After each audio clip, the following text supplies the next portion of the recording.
Audio clip number 63۔ اس audio clip میں انشاءاللہ سورہ بقرہ کی آیت نمبر 185 سے 186 یعنی 185 سے لے کر 186 کی تلاوت، ترجمہ اور تفسیر قرآن صراط الجنان سنیں گے۔ بسم اللہ الرحمن الرحیم۔ ترجمہ: اللہ کے نام سے شروع جو نہایت مہربان رحمت والا ہے۔ شہر رمضان الذي انزل فيه القرآن هدى للناس وبينات من الهدى والفرقان فمن شهد منكم الشهر فليصمه ومن كان مريضا أو على سفر فعدة من أيام أخر يريد الله بكم اليسر ولا يريد بكم العسر ولتكملوا العدة ولتكبروا الله على ما هداكم وَلِتُكَبِّرُوا اللَّهَ عَلَى مَا هَدَاكُمْ وَلَعَلَّكُمْ تَشْكُرُونَ۔ ترجمہ: رمضان کا مہینہ ہے جس میں قرآن نازل کیا گیا جو لوگوں کے لیے ہدایت اور رہنمائی ہے اور فیصلے کی روشن باتوں پر مشتمل ہے، تو تم میں جو کوئی یہ مہینہ پائے تو ضرور اس کے روزے رکھے، اور جو بیمار ہو یا سفر میں ہو تو اتنے روزے اور دنوں میں رکھے۔ اللہ تم پر آسانی چاہتا ہے اور تم پر دشواری نہیں چاہتا، اور یہ آسانیاں اس لیے ہیں تاکہ تم روزوں کی تعداد پوری کر لو، اور تاکہ تم اس بات پر اللہ کی بڑائی بیان کرو کہ اس نے تمہیں ہدایت دی، اور تاکہ تم شکر گزار بن جاؤ۔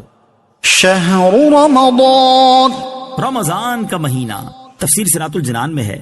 اس آیت میں ماہ رمضان کی عظمت و فضیلت کا بیان ہے، اور اس کی دو اہم ترین فضیلتیں ہیں۔ پہلی یہ کہ اس مہینے میں قرآن اترا، اور دوسری یہ کہ روزوں کے لیے اس مہینے کا انتخاب ہوا۔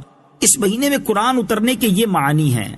نمبر 1، رمضان وہ ہے جس کی شان و شرافت کے بارے میں قرآن پاک نازل ہوا۔ نمبر 2، قرآن کریم کے نازل ہونے کی ابتدا رمضان میں ہوئی۔ نمبر 3، مکمل قرآن کریم رمضان المبارک کی شب قدر میں لوح محفوظ سے آسمان دنیا کی طرف اتارا گیا اور بیت العزت میں رہا۔ یہ اسی آسمان پر ایک مقام ہے، یہاں سے وقتاً فوقتاً حکمت کے مطابق جتنا جتنا اللہ تعالیٰ کو منظور ہوا جبریل امین لاتے رہے، اور یہ نزول 23 سال کے عرصے میں پورا ہوا۔ عظمت والی چیز سے نسبت کی برکت۔ رمضان وہ واحد مہینہ ہے جس کا نام قرآن پاک میں آیا، اور قرآن مجید سے نسبت کی وجہ سے اس ماہ رمضان کو عظمت و شرافت ملی۔ اس سے معلوم ہوا کہ جس وقت کو کسی شرف و عظمت والی چیز سے نسبت ہو جائے وہ قیامت تک شرف والا ہے۔ اس لیے جس دن اور گھڑی کو حضور پرنور صلی اللہ تعالی علیہ وسلم کی ولادت اور معراج سے نسبت ہے وہ عظمت و شرافت والے ہو گئے۔ جیسے حضرت آدم علیہ السلام کی روز جمعہ پیدائش پر جمعے کا دن عظمت والا ہو گیا۔ حضرت یحییٰ علیہ السلام کی پیدائش، وصال اور زندہ اٹھائے جانے کے دن پر قرآن میں سلام فرمایا گیا۔ اسی طرح حضرت عیسیٰ علیہ السلام کا اپنی پیدائش، وصال اور زندہ اٹھائے جانے کے دن پر سلام فرمانا قرآن میں مذکور ہے۔ والفرقان، اور حق و باطل میں فرق کرنے والا۔ تفسیر صراط الجنان میں ہے، زیر تفسیر آیت میں قرآن مجید کی 3 شانیں بیان ہوئیں۔ نمبر 1، قرآن ہدایت ہے۔ نمبر 2، روشن نشانیوں پر مشتمل ہے۔ اور نمبر 3، حق و باطل میں فرق کرنے والا ہے۔ قرآن شریف کے 23 نام ہیں، اور یہاں قرآن مجید کا دوسرا مشہور نام فرقان ذکر کیا گیا ہے۔ یرید اللہ بکم اليسر، اللہ تم پر آسانی چاہتا ہے۔ تفسیر صراط الجنان میں ہے، اللہ تعالیٰ نے اپنی عبادت ہم پر فرض فرمائی، لیکن اپنی رحمت سے ہم پر تنگی نہیں کی، بلکہ آسانی فرماتے ہوئے متبادل بھی عطا فرما دیے۔ روزہ فرض کیا، لیکن رکھنے کی طاقت نہ ہو تو بعد میں رکھنے کی اجازت دے دی۔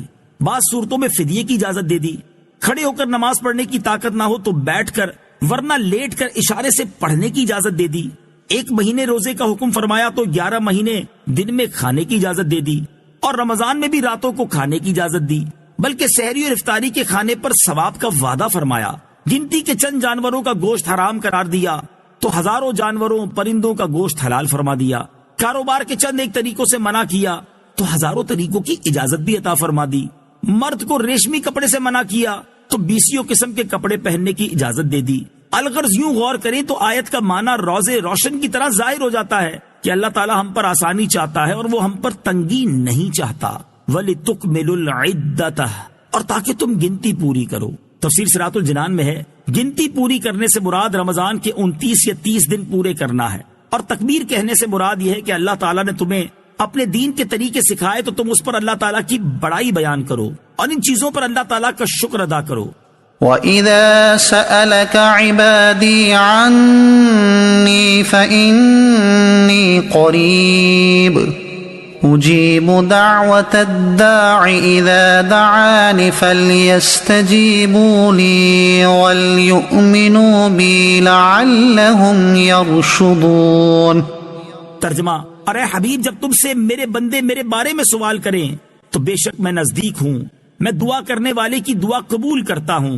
جب وہ مجھ سے دعا کرے تو انہیں چاہیے کہ میرا حکم مانیں اور مجھ پر ایمان لائیں تاکہ ہدایت پائیں۔ وَإِذَا سَأَلَكَ عِبَادِي عَنِّي، اور اے حبیب جب تم سے میرے بندے میرے بارے میں سوال کریں۔ تفسیر صراط الجنان میں ہے اس آیت میں طالبان حق کی طلب مولا کا بیان ہے، جنہوں نے عشق الہی میں اپنی خواہشات کو قربان کر دیا، وہ اسی کے طلبگار ہیں۔ ان حضرات کو قرب و وصال الہی کی خوشخبری دی جا رہی ہے۔ شان نزول، صحابہ کرام کی ایک جماعت نے جذبہ عشق الہی میں سید عالم صلی اللہ تعالی علیہ وسلم سے دریافت کیا کہ ہمارا رب کہاں ہے؟ اس پر بتایا گیا کہ اللہ تعالیٰ مکان سے پاک ہے، کیونکہ جو چیز کسی سے مکان کے اعتبار سے قرب رکھتی ہو وہ اس کے دور والے سے ضرور دوری پر ہوتی ہے، اور اللہ تعالیٰ سب بندوں سے قریب ہے۔ قرب الہی کی منازل تک رسائی بندے کو اپنی غفلت دور کرنے سے میسر آتی ہے۔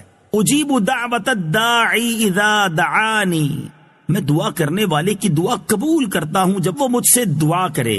تفسیر صراط الجنان میں ہے دعا کا معنی ہے اپنی حاجت پیش کرنا، اور اجابت یعنی قبولیت کا معنی یہ ہے کہ پروردگار اپنے بندے کی دعا پر لبیک عبدی فرماتا ہے۔ البتہ جو مانگا جائے اسی کا حاصل ہو جانا دوسری چیز ہے۔ اللہ تعالیٰ کے کرم سے کبھی مانگی ہوئی چیز فوراً مل جاتی ہے، اور کبھی کسی حکمت کی وجہ سے تاخیر سے ملتی ہے۔ کبھی بندے کی حاجت دنیا میں پوری کر دی جاتی ہے اور کبھی آخرت میں ثواب ذخیرہ کر دیا جاتا ہے، اور کبھی بندے کا نفع کسی دوسری چیز میں ہوتا ہے تو مانگی ہوئی چیز کے بجائے دوسری عطا ہو جاتی ہے۔ کبھی بندہ محبوب ہوتا ہے، اس کی حاجت روائی میں اس لیے دیر کی جاتی ہے کہ وہ عرصے تک دعا میں مشغول رہے۔